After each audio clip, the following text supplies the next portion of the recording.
welcome back to what the Daily Planet calls, and we quote, the best 5 minutes in cable news. It's happy time, people. Time for the Q&A we call Yay or Nay. First up, Hillary Clinton's campaign has released a long list of folks endorsing her, including, well, there are some on that list who haven't actually, endorsed her yet. One of the mayors on the list is none other than the mayor of Wilmington, Delaware, Joe Biden's hometown. But Mayor Dennis Williams set the record straight today, and we quote the tweet. Incorrect info about an endorsement. I've known VP Biden since he was 12 years old. If he chooses to run, he will receive my support. With Biden out of the race, does this mean Hillary can stop embellishing on stuff like this, yay or nay? It depends very much on the definition of... Oh, no. Spoken like a true lawyer. Let's move on. No, I was speaking like a true Clinton. Nay. A former lawyer.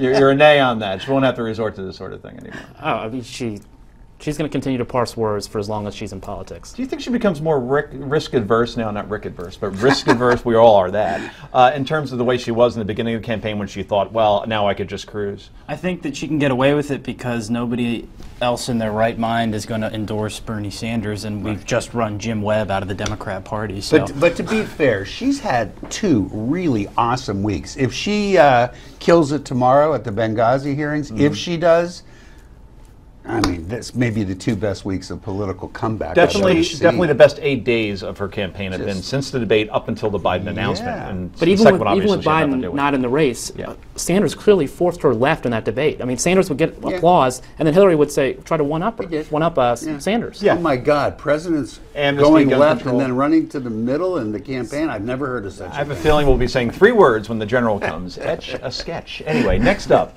a county circuit judge in Alabama. His name is Marvin Wiggins, gave 2 options to those who couldn't afford to pay their court fees: give blood or go to jail.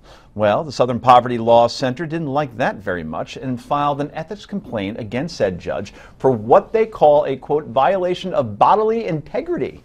Quote, it's shocking to say that to avoid jail, you have to give blood, a spokesman for the group said. It's fundamentally at odds with how the system is supposed to work, unquote. All right, Judge Rick, you ran a courtroom once in California. Is this what you would resort to if people couldn't pony up?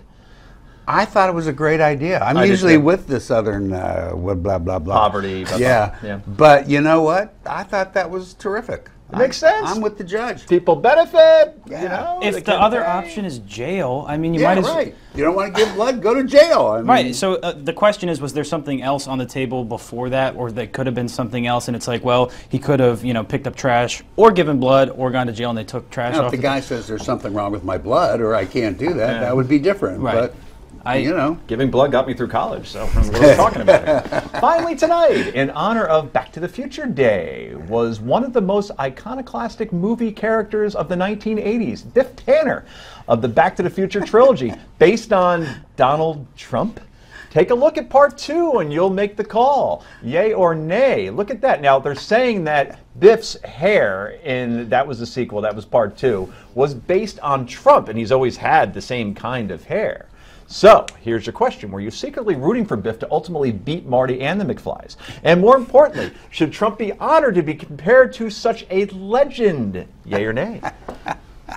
Well, I'll tell you what, it wouldn't be the first character that's been based on Donald Trump. Really? Was there another one? Oh, there was indeed. Yeah. There's a character who's an amalgam of Donald Trump and Ronald Reagan. Interesting. Not going to say who. Does that movie have sound? I mean, it's so old, I don't even know if I was... It has sound. I could hurt you. We got to ask one more question before we go. Should Senator Bernie Sanders be honored for his eerie similarity to Doc Brown?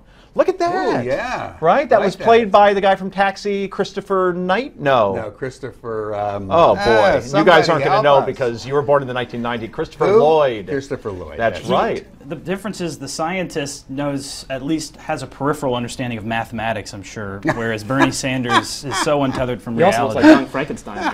That's true. Were you guys born... Now, the first Back to the Future was in 1985, or took place in 1985. Were you born 91.